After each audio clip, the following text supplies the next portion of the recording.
નમસ્કાર, તમે જોઈ રહ્યા છો તકલીફ 24 ન્યૂઝ। રાણપુર શહેરમાંથી એક ગંભીર અને ચોંકાવનારી ઘટના સામે આવી છે, જ્યાં બસ સ્ટેન્ડ વિસ્તારના વ્યસ્ત 4 રસ્તા પર સામાન્ય ટ્રાફિક વિવાદ હિંસક અથડામણમાં ફેરવાઈ ગયો।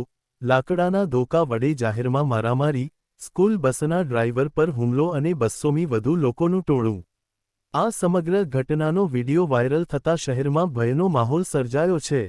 પ્રશ્ન એ છે કે શું રાણપુરમાં કાયદો અને વ્યવસ્થા બેકાબૂ બની ગઈ છે?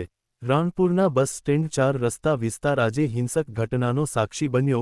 એક સ્કૂલ બસ અને કોલ્ડ્રિંક ભરેલી પિકઅપ વચ્ચેનો સામાન્ય વિવાદ ઉગ્ર મારામારીમાં ફેરવાઈ ગયો।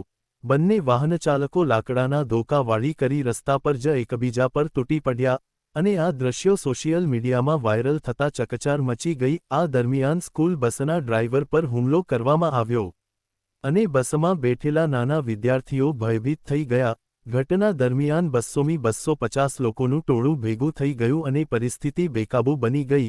આસપાસના વાહનોને પણ નુકસાન પહોંચાડવામાં આવ્યું। સ્થાનિક લોકો પોલીસની કામગીરી પર સવાલ ઉઠાવી રહ્યા છે અને માંગ કરી રહ્યા છે કે બસ સ્ટેન્ડ વિસ્તારમાં 24 કલાક પોલીસની હાજરી રહે। ટ્રાફિકના કારણે આવા ઘર્ષણો ભવિષ્યમાં ન થાય તેવી લોકોએ આશા વ્યક્ત કરી। હવે જોવાનું રહ્યું કે પોલીસ આ મામલે શું પગલાં ભરે છે। રિપોર્ટ અશોકભાઈ ગોહિલ।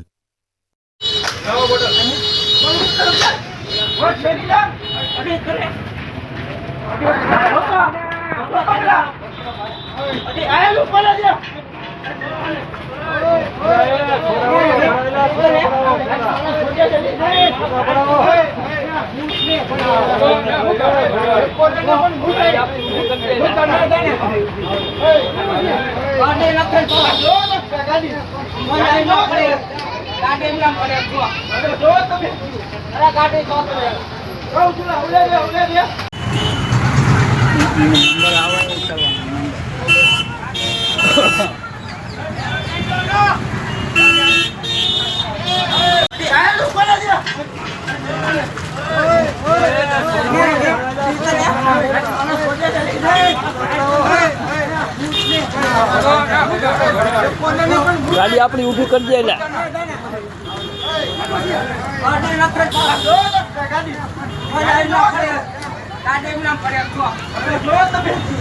गाड़ी